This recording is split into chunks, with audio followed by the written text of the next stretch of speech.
my favorite little co-teachers, Sugar and Spice. And they're gonna go run off because they hate me for doing this. But I hope you're all doing well. I miss you all so much. It is a cloudy, rainy day, so that's why we're inside, and my cats are here with me.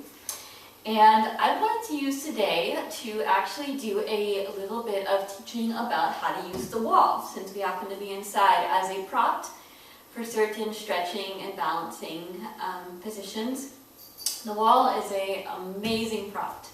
So I recommend wherever you are that you find a wall to use for today's practice. And we're going to start off actually with a shoulder stretch, one of my favorite shoulder stretches. I try and do this every day because it helps with my scoliosis. My back is a little bit curved. It's also really a good heart opener and shoulder opener for everybody who tends to hunch forward, which we all do to protect our hearts and protect ourselves, right? So this is a way to open up the heart to let you know that you're safe. It's also a great counter move for everything that we do in our life that causes us to hunch our shoulders forward, right? Our driving, our eating, hunching over our utensils and our devices. And mostly, though, it's a good actually counterbalance to everything else we do in yoga, because all of the planks and sun salutations and push-ups and everything really strengthen this part of the body and cause that to tighten and for us to pull forward. So what I'm going to ask you to do is come to the wall, take your hand to the wall, I don't care which hand you start in.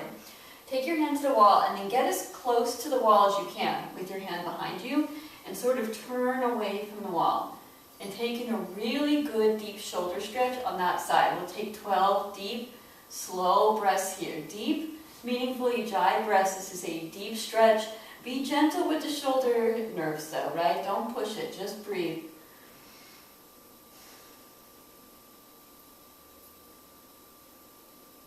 This should feel like a very, very good stretch for that side of the body, that shoulder. Good, we'll take this the other way. So take your other arm to the wall, and what you're going to do is just walk as close to the wall with that hand behind you as you can. And then slowly just turn away from the wall as much as is comfortable. Remember, never push anything. Practice ahimsa, non-harming here. Be gentle with your shoulders.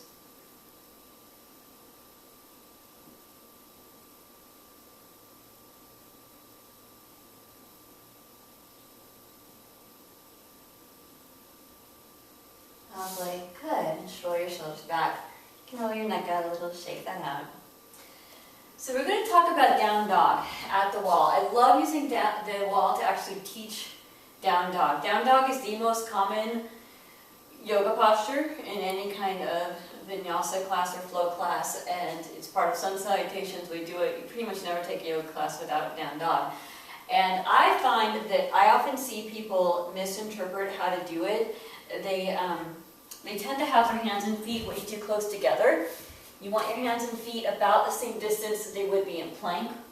And they tend to misunderstand that it's actually an upper shoulder stretch. You actually want to be melting your heart towards the floor, a lot like you would in child's pose. So what I'm going to ask you to do, and this is also a great alternative to down dog on the floor for those of you who don't like coming on the floor. It takes the weight off of your hands and off of your arms, so if you don't feel comfortable holding your body weight on the floor, you can always do this and you'll get the same benefit and same stretch.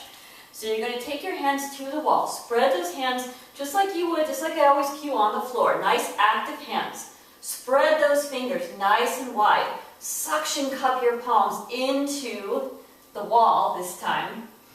Point your elbows down. Walk away from the wall and then melt your heart down. And you should feel your heart and chest actually go below your arms and shoulders. You should be feeling a deep upper chest stretch here, kind of just like in child's pose, just like when we're in child's pose and I ask you to melt your heart towards the floor. It should feel similar. You should be feeling an arm and shoulder stretch. So we'll stay here for a couple breaths.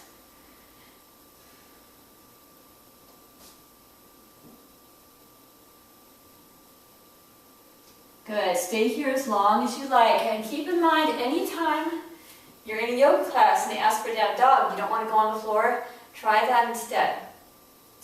Let's take the muscle memory of that, the way that felt. Okay, let's try it one more time, everybody together. I want you to kind of get this in muscle memory. And then for those of you who do feel comfortable holding your body weight on the floor, I want you to try a traditional down dog. Start off in plank, just to find your arm and hand alignment. And see if you can have it feel similar. Kind of an upper back stretch. Melt your heart towards the floor like you would in child's pose. Have it feel similar to how it did on the wall. Same muscles engaged. Good. Walk your feet to your hands. Protect your spine as you come up. Halfway lift. Exhale down. Beautiful. So let's talk about using the wall for balance. Okay, we're going to actually start off with a little leg stretch for this. So I'm going to invite you to just to find your distance here. Take your right foot to the wall.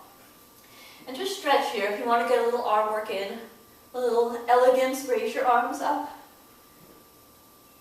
Very good.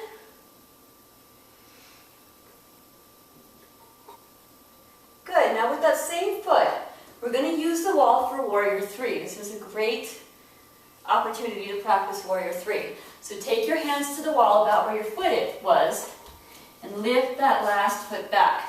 So you're coming into Warrior 3. This is almost like down dog at the wall, except now you're lifting one foot. Beautiful. Come out with control. Let's try it the other way. So take your left foot to the wall. Lift your arms. Look up towards the sky. Give yourself a little bit of elegance here. Straight arms. We're always practicing that. Shoulders down the back. Now take your hands to the wall and come into Warrior 3.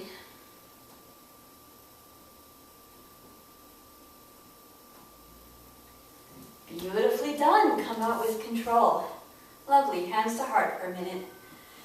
Take a breath into Tadasana. So we're going to now come into half moon. I love teaching half moon at the wall. In fact, half moon is actually a pose that I prefer to do to the wall.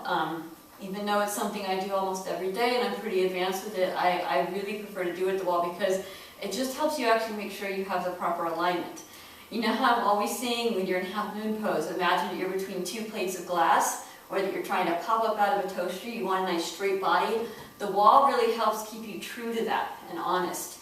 So you can use a block too. You can hold on to a block if that helps make the floor a little closer. But you're going to come into your half moon shape. And I want you to lean against the wall so that you can actually find proper alignment. I encourage even the most advanced yogis to use the wall in half moon. It's a brilliant way to help make sure that your back and body are actually aligned correctly. It's not going to cheat for you. Good. Come on out. Beautiful. Let's take that the other way.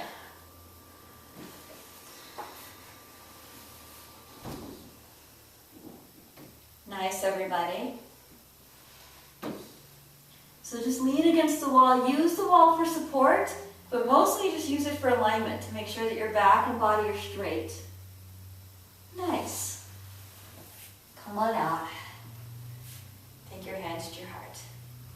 All right, we'll do a little back bend and leg stretch and back stretch using the wall. We're going to come into Sphinx pose using the wall.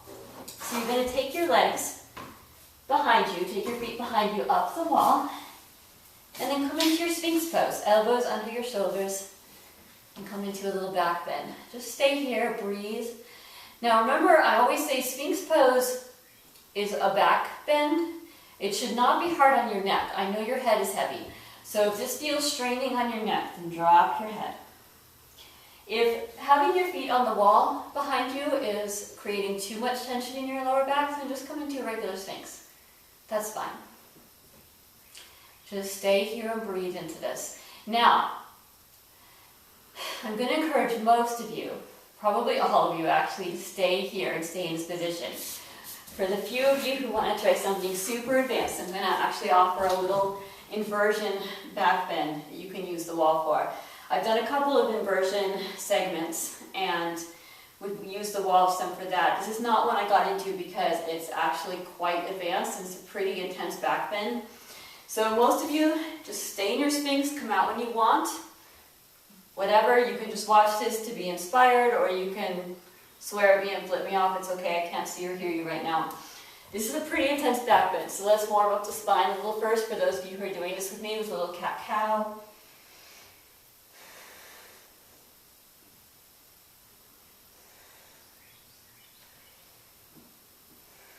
Good. So for those of you who are going to take this with me, we're coming into scorpion. So scorpion is essentially like a forearm stand, except you're actually going to have a back bend while you're in inversion. So you're going to come onto your forearms and get ready. Get a little bit away from the wall, just enough that you can kick up, and instead of making a straight line, you're going to create a back bend and find that wall. So it's going to look like this. And I want you to look up for this. Normally in inversions we kind of look down a little bit. Look up. Look up, don't worry, your neck is going to be fine. Look up. And create a back bend.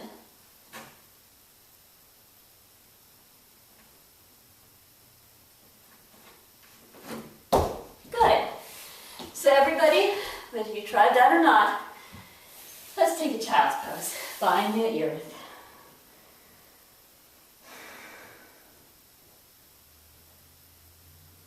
Just be grounded for a minute.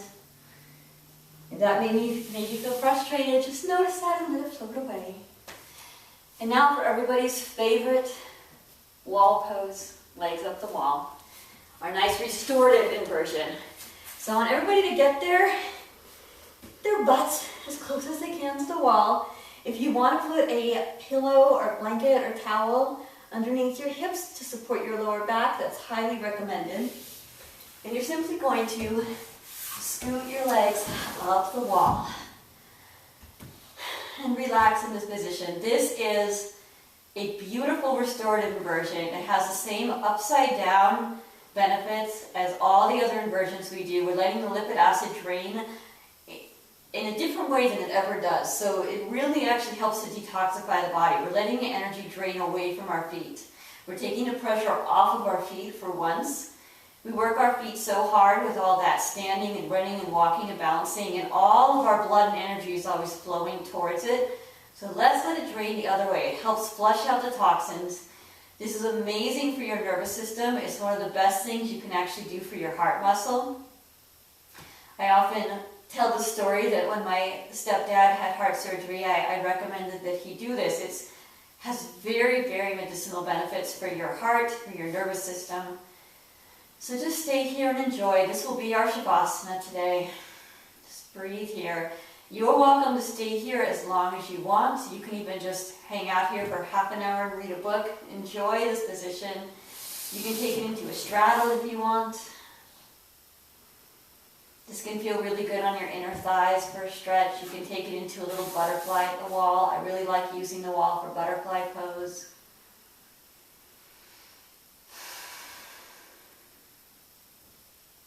In fact, let's all do that together. Everybody take a straddle for 6 breaths. Just to try it. See how much the wall helps your legs open a lot more than it normally would.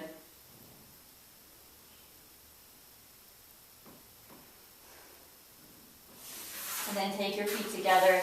Let's just try 6 breaths of butterfly pose at the wall. Make your little butterfly wings. Notice how the wall actually helps you get a better opening than you ever would on the floor. And it helps support your back, right? Your back is completely in straight alignment on the floor, supported. And then we will end our final Shavasana with just traditional legs up the wall. Curl your toes, shake out your ankles, and when you're ready to find stillness, be still.